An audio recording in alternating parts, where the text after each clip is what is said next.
Hey guys, I'm CMA Super and welcome to another Company of Heroes video. Now this is a really strange and unique video because I did something crazy. I made a custom match and it was a 4v4 map and I closed 6 of the slots so it's a 1v1.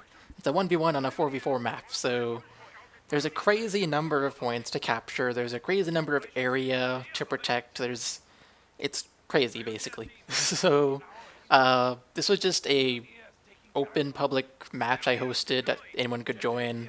My opponent joined, he chose the Americans, and I chose Wehrmacht because I had a feeling that Pyro Spam would have a huge advantage on this map because of the sheer number of points to capture. So I figured if I just keep producing Pyos and Pyro Spam, I'll eventually have the whole map, he'll have nothing. The downside, though, is that he will have more of a fighting force, because he'll have rifles, he'll have basically just rifles, that's all he could have early in the game. But the advantage I would have is I could tech faster, because I wouldn't be building tier 1, and I would have more points, so I'd have more fuel, and be able to tech faster. Now, as you can see, we're chatting in the chat, and he's talking about how we'll never see each other. This thing is huge. And yeah, 4v4 maps are huge. That's why they're 4v4 maps and not 1v1 maps. Uh, I kind of want to play a map that is as big as a 4v4 map, but it has only the same number of points as a 1v1. That would be pretty interesting, because normally, when you're playing a 1v1, you protect more than 1 point at a time. But in a 4v4 map, with the points all spread out, but only still the same number of points as in a 1v1 map, the points would not be anywhere close to each other, so I wonder how that would play out. You can't protect more than 1 point at a time, so which points are you going to protect? And how are you going to protect your cutoffs and stuff like that? I think it'd be pretty interesting. Sadly, I can't make a map like that because I have tried map making years ago, and I also tried it about a year ago. Tried to get back into it. I have never been good at map making in this game. But I might try it again just for fun. Make a 4v4 map, plain and simple map, no nice looking textures or anything, just fully functional, just to try it out. And then I can have one of you guys join me, and we can try out a 4v4 size map, but only the same number of points as a 1v1 map, because I think that'd be pretty interesting. But going back to the game we're watching, we have finally found my opponent. We have seen red on the map, so I have about, I don't know, a third of the map, and we finally found my opponent. So I'm trying to delay his rifles from capturing points. I'm trying to attack him, do damage, but I also want to retreat before I die, so I should really be retreating. There we go. And pioneers actually do quite a bit of damage to rifles, so that's useful for me because that's all I have for fighting. He has rifles, I have pioneers. Now, as I said at the beginning, when I was hosting the match, I had a feeling that Pyro Spam would have an advantage in this because of the sheer number of points there are to capture. And I was right. I was very much right. You'll actually see him push me off the field here with his rifles pretty soon. I don't know when exactly it happens, but pretty soon you'll see him push me off the field with his rifles, and I'm like, oh great, am I actually losing with Pyro Spam? Because I suck at Pyro Spam, so it wouldn't surprise me really. I do really suck at Pyro Spam. But I guess it has enough of an advantage here that I still end up winning, as you can probably predict. Here we go, some more fighting, and my pioneers are probably going to die if I don't retreat them, so I keep retreating them before they die. And that's the way to go, obviously. I think they're actually going to die, though. Look at the rifles at the top of the screen, which are no longer at the top of the screen because I moved my camera. I guess he is kind of focusing on the left and middle. Hey, he ran over my mine. But he is trying to focus on the left and middle sides of the map, so I'm going for the right side and capturing points, as you can see here. And I find a random river in the map. I was not aware there was any water in this map. It had actually been years since I last played this map. Back when I was really, really newbie at this game, I would have fun playing 4v4s because you can rely on your teammates and it's just fun. because there's no real strategy in 4v4 like there is in 1v1. So I used to play a lot of 4v4s. Well, 2v2 is enough, really, not really very many 1v1s. And then I started getting competitive and started playing 1v1s, and that's what I do now, pretty much. So it's been years since I played this map. I had to pretty much relearn it for this game. And I did not even browse the map before the game started. I just said, let's make a server and see who joins this 1v1 on a 4v4 map. I really didn't even look at the map in a skirmish game or something like that to relearn it. All I know is I really like this map. That's all I knew anyways. I still really like this map. It's my favorite 4v4 map. Montargis region is the name, in case you're wondering. So as you can see, he's kind of pushing me back, but as he's been doing that, I've been capturing the right side of the map, and I also built tier 2, so now I have Grenadiers, which are better than Volk's Grenadiers, but they're not able to hold off 2 rifle squads, so I throw a grenade, and my opponent appears to be going into the house on the left side, which I thought was interesting. That grenade did a ton of damage, completely eliminated that squad pretty much.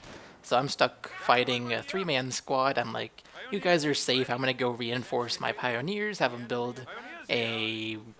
I don't know what that building is called. It's the Veterancy building. That's what I think of it as. And hey, he ran over another one of my mines that I laid. So that's when it clicks, like, oh, I should be placing more mines now, because he appears to be doing a good job of running them over. He doesn't have mine detectors everywhere. So that's the way I'm going to have to be doing damage to him until I can get enough Grenadiers to actually start winning again. And he actually lost his Engineer squad right there to my Pioneer squad. That's not good for him. So, as I was saying earlier, he's taking the left and middle sides. I am still capturing the right side. Nothing has changed, except he's pushing me further and further back on the left side and middle side. Middle part, I guess, would be more appropriate. He now has BARs, and I need to retreat this squad, I'm pretty sure. I'm pretty sure they're not going to survive, but he now has VARs, so I'm like, great. You are more powerful than my Grenadiers now, so I just need to play better than you, and I can still do some killing. As you can see, I'm laying more mines. I just lost some squad in the middle. I'm pretty sure it was the Pioneer squad. This Pioneer squad I have selected actually survived, so that was nice. He survived with 1 man. Placing another mine in front of that point, that's funny. He ran over the mine on the entrance to the point. Now I'm placing one right in front of the point, so he has another mine to run over if he wants the point. And it is actually one of the more central points on the right side, so it's a good spot to place mines. So here I say, Wehrmacht may have a huge advantage in this, this being a 1v1 and a 4v4 map, because of the sheer number of points you have to capture. Pyro spam is obviously gonna be superior. I mean, I had a hunch, but this is making it very obvious, because now I'm pushing him back on the left and middle. He doesn't have enough of a fighting force, so I have the whole right side. I'm pushing him back on the left and middle. He's gonna start... I'm gonna start having more resources than he is, so he's gonna start losing here. I'm gonna be able to tech while he won't be able to. And I said I don't think Pyro Spam would be this effective on a 4v4 map. I expected him to have a bigger fighting force than me, but apparently my Pioneers are good enough to hold him off, so... yeah, Pyro Spam's pretty effective on this map. Or rather, 4v4s in general, when you're playing only with 2 people. Pyro Spam is really effective, yes it is. And some more mines. What else is there to talk about? I have a Panzerschreck. I was actually expecting some sort of vehicle at this point. Look at all that damage he took. But I was expecting some sort of vehicle at this point because he did get BARs, but this is a huge map. So there are many more resources than there are on 1v1.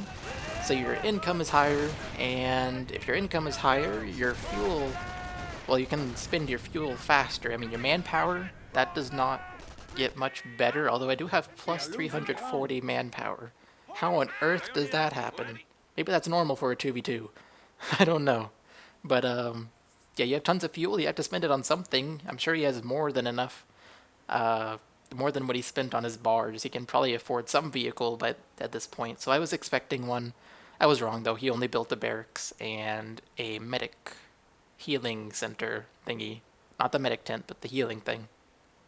So he said dumb game and left, and I kind of agree. It was Pyro spam was pretty overpowered in this case, so if you ever decide to play a 1v1 on a 4v4 map with someone, make sure they are not allowed to do Pyro spam, or make sure you don't do Pyro spam if you're the Wehrmacht player, or just don't have Wehrmacht in general. That prevents Pyro spam. Because, as you can see, Pyro spam's pretty effective on this kind of a map. So, yeah, just make sure you don't allow Pyro spam on something like this. As you can see, he only built the barracks and the healing thing. What is it called? I don't mouse over it, darn it. I wish I knew what it was called. I'm forgetting building names. I used to know all of them, and then I started getting good at the game, and I started forgetting building names. Maybe that's the key to getting good, it's just forgetting building names. Not really, I highly doubt that.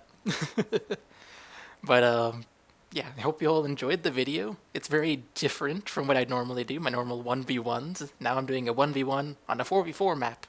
I did try to get a 4v4 going a few months ago because somebody wanted them, but I couldn't get one going. The most I ever got in terms of people was 4 people at a time, so I'll try to get a 4v4 going again because I actually do want to do a 4v4 for real.